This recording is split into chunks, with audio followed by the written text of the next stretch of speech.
दोस्तों नमस्कार।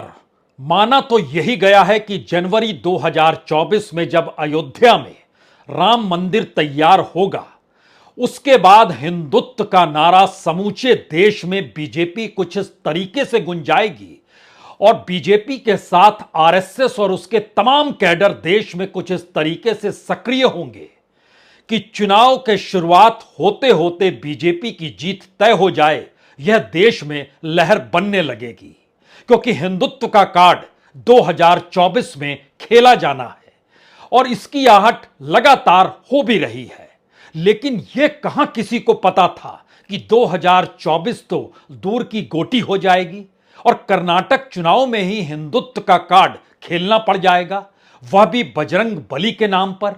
और उसके आसरे भी अगर चुनावी जीत नहीं मिली तो क्या यह हिंदुत्व का कार्ड जो 2024 के लिए संभाल कर रखा गया वह भोथरा साबित हो जाएगा और दोबारा इस कार्ड को खेला नहीं जा सकता है, क्योंकि बार बार यही सवाल उठेगा 10 बरस की मोदी सत्ता के बाद भी हिंदुत्व का कार्ड बीजेपी क्यों खेल रही है और आरएसएस देश भर में क्यों घूम रही है। ठीक उसी तरीके से जैसे ही कर्नाटक में बजरंग दल पर बैन लगाने का जिक्र हुआ तो बजरंग बली के जिक्र के साथ ना सिर्फ आरएसएस बल्कि विश्व हिंदू परिषद भी समूचे देश में सक्रिय हो गई। और ध्यान दीजिए, जिस तरीके से कर्नाटक चुनाव के केंद्र में बजरंग दल या बजरंग बली या हिंदुत्व कार्ड के आश्रय बीजेपी ने खेल की शुरुआत की है, बावजूद इसके अगर उसकी हालत खराब है तो क्या यह माना जाए कि दरअसल 10 बरस के बाद जब लोकसभा के चुनाव होंगे तो उस वक्त भी जनता हिंदुत्व कार्ड के फेरे में फंसेगी नहीं? क्या ऐसी स्थिति हो सकती है? क्योंकि इसके ठीक समानांतर दिल्ली के जंतर मंतर पे जो महिला पहलवान न्याय की गुहार लगा रही है और आज की तारीख में जिस तरीके से जन सैलाब उनके साथ जुड़ रहा है, वो चाहे खाप हो, चाहे पंचायत हो, चाहे संयुक्त किसान मोर्चा हो, उससे जुड़े तमाम किसान ऑर्गेनाइजेशन हो, सभी की मौजूदगी और खास तौर पे महिलाओं की मौजूदगी जो नारा लिख रही है, नारा लगा रही है कि बेटियां देश की आन बान शान है, भाजपा सरकार ब्रजभूषण शरण पर मेहरबान है। यह मैसेज क्या है? या फिर बहन बेटियों के सम्मान में खाप पंचायत मैदान में, यह मैसेज क्या है? मैसेज बहुत साफ है कि पंजाब, हरियाणा, पश्चिमी उत्तर प्रदेश और दिल्ली, यहां से आज जितनी बड़ी तादाद में दिल्ली के जंतर मंतर पर महिलाएं पहुंची, एक क्षण के लिए गौर कीजिए, महिलाएं पहुंची हैं और महिला पहलवानों को ढांढस बना रही है कि न्याय तो मिलेगा। यानी महिलाएं सामाजिक तौर पर जानती हैं कि किन परिस्थितियों से न्याय के लिए संघर्ष करना पड़ता है। और अब 2024 की दिशा में बढ़ते हुए कदम में अगर हिंदुत्व का कार्ड और महिलाओं को साथ लेकर बीजेपी के चलने की सोच अगर फेल हो गई तो 2024 यकीनी तौर पर बहुत दूर की बात होगी। और यह सवाल आज अगर कर्नाटक में हिंदुत्व के कार्ड के साथ उभरा है तो दिल्ली में और दिल्ली से लगे हुए इलाकों में महिलाओं की मौजूदगी जो अलग अलग जगहों से आ रही हैं, उन्हें भी सामना करना पड़ा कि दरअसल पुलिस बैरिकेड्स लगा चुकी है, चाहे वो गाजीपुर का बॉर्डर हो जो गाजियाबाद से इंटर करता यानी उत्तर प्रदेश से, चाहे वो सिंधु बॉर्डर हो, चाहे वो टिकरी बॉर्डर हो, यानी एक तरफ हरियाणा है, एक तरफ राजस्थान की परिस्थिति है, एक तरफ उत्तर प्रदेश है। तमाम जगहों से अगर इस तरीके का प्रतिबंध है तो यह मैसेज बहुत साफ है कि संघर्ष की परिस्थितियां बीजेपी के खिलाफ खड़ी हो रही है और शायद यह उसके लिए चिंता का सबब हो सकता है। लेकिन 2023 में कर्नाटक का चुनाव इतना महत्वपूर्ण हो जाएगा। हमें लगता है पहले एक तस्वीर देखिए, यह तस्वीर दिल्ली की है जहां पर तमाम महिलाएं अलग अलग जगहों से महिला पहलवानों के समर्थन में आ रही हैं। और उस तस्वीर को देखिए पहले और समझिए, संघर्ष के साथ साथ राजनीतिक तौर पर भी शिरकत इसलिए क्योंकि निशाने पर और कटघरे में बीजेपी का सांसद है और जिसे बीजेपी की सत्ता बचा रही है। तो सांसद बीजेपी का, सरकार बीजेपी की, तो फिर पुलिस भी बीजेपी की। इसीलिए अलग अलग बॉर्डर पर पुलिस ने आज घेराबंदी कर ली। यह टिकरी बॉर्डर है जहां पर महिलाएं दिल्ली में प्रवेश ना कर पाए, इसके लिए बकायदा पुलिस ने तमाम जगहों पर बैरिकेड लगा दिए। ना सिर्फ यहीं पर, बल्कि गाजीपुर और सिंधु बॉर्डर दोनों जगहों पर इसी तरीके से बॉर्डर पर जमा हो गई पुलिस।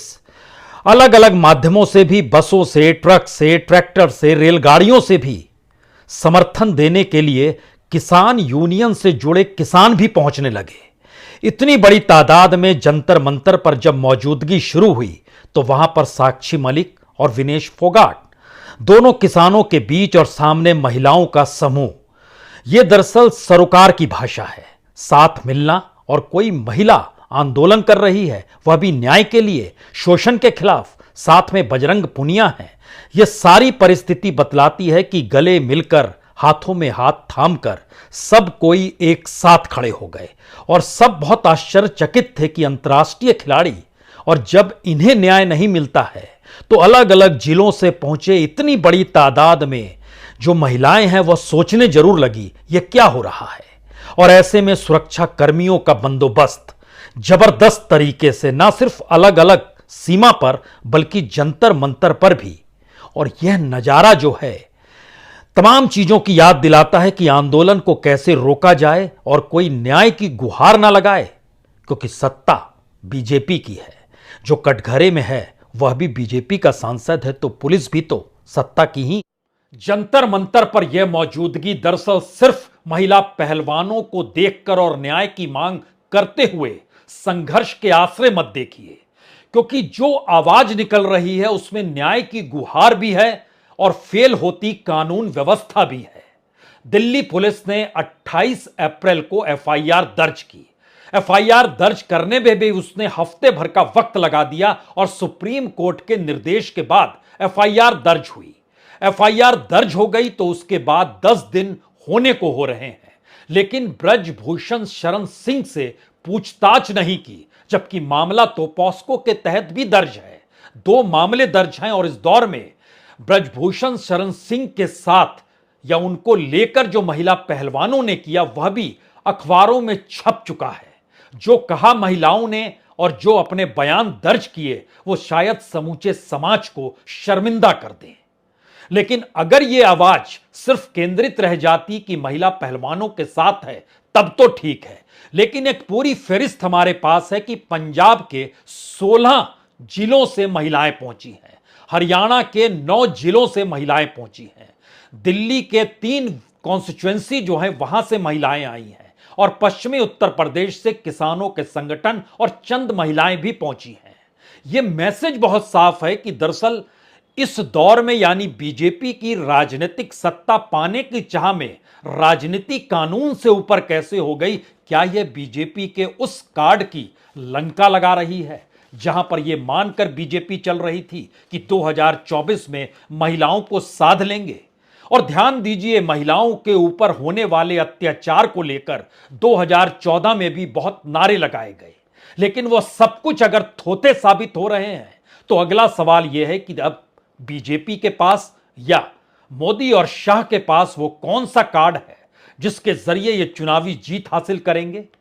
वोटों का ध्रुवीकरण सांप्रदायिक तौर पर इस देश के भीतर में होता रहा है, लेकिन पहली बार हिंदुत्व के जिस कार्ड के आश्रय कर्नाटक के चुनाव में बीजेपी सक्रिय नजर आ रही है, विश्व हिंदू परिषद की मौजूदगी नजर आ रही है, अगर सब कुछ चुनावी जीत के दायरे से बाहर है और भोथरे साबित हो रहे हैं, तब जरा कल्पना कीजिए कि दरअसल 2024 की तरफ बढ़ते हुए कदम किस तरीके के परेशानी का सबब बीजेपी के लिए पैदा कर चुके हैं।